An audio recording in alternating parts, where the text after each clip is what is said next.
କାହାଣୀ ମୂର୍ଖତାର ପରିଣାମ। ଥରେ 5 ଜଣ ଅସମର୍ଥ ତଥା ପଙ୍ଗୁ ଏକାଠି ହେଲେ। ଅନ୍ଧ କହିଲା, ମୋର ଯଦି ଦୃଷ୍ଟିଶକ୍ତି ଥାନ୍ତା ତେବେ ମୁଁ ଏହି ଅନୁପଯୁକ୍ତ ଦେଖାଯାଉଥିବା ଜିନିଷ ଗୁଡ଼ିକୁ ସଜାଡ଼ି ଦିଅନ୍ତି।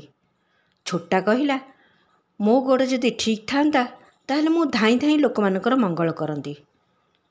ଦୁର୍ବଳ ବା କାହିଁ ପଛକୁ ରହିବ? ସେ କହିଲା, ମୋର ବଳ ଥିଲେ ମୁଁ ଦୀନ ଦୁଃଖୀଙ୍କର ସେବା କରନ୍ତି। ଦରିଦ୍ର କହିଲା, ମୁଁ ଯଦି ଧନୀ ହୋଇଥାନ୍ତି ତେବେ କାହାକୁ ବି ଭୋକରେ ରହିବାକୁ ଦିଅନ୍ତି ନାହିଁ।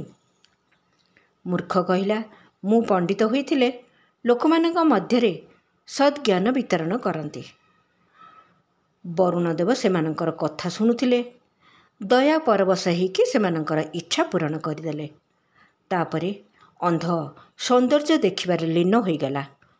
ଛୋଟାର ବୁଦ୍ଧି ବାହାରିଲା। ଦରିଦ୍ର ଧନ ନିଶାରେ ବୁଡ଼ିଗଲା। ଦୁର୍ବଳ ଅନ୍ୟମାନଙ୍କୁ କଷ୍ଟ ଦେଲା ଏବଂ ମୂର୍ଖ ନିଜର ବଡ଼ପଣ ଦେଖାଇବାରେ ଲାଗି ପଡ଼ିଲା। ଏହା ଦେଖି ବରୁଣଦେବଙ୍କର ମନରେ ଦୁଃଖ ଆସିଲା। ସେ ଦେଇଥିବା ଶକ୍ତି ଫେରାଇ ନେଲେ। ଏହା ହିଁ ହୋଇଥାଏ ମୂର୍ଖତାର ପରିଣାମ।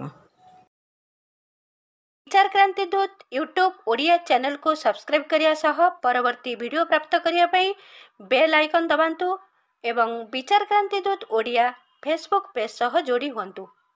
ଧନ୍ୟବାଦ।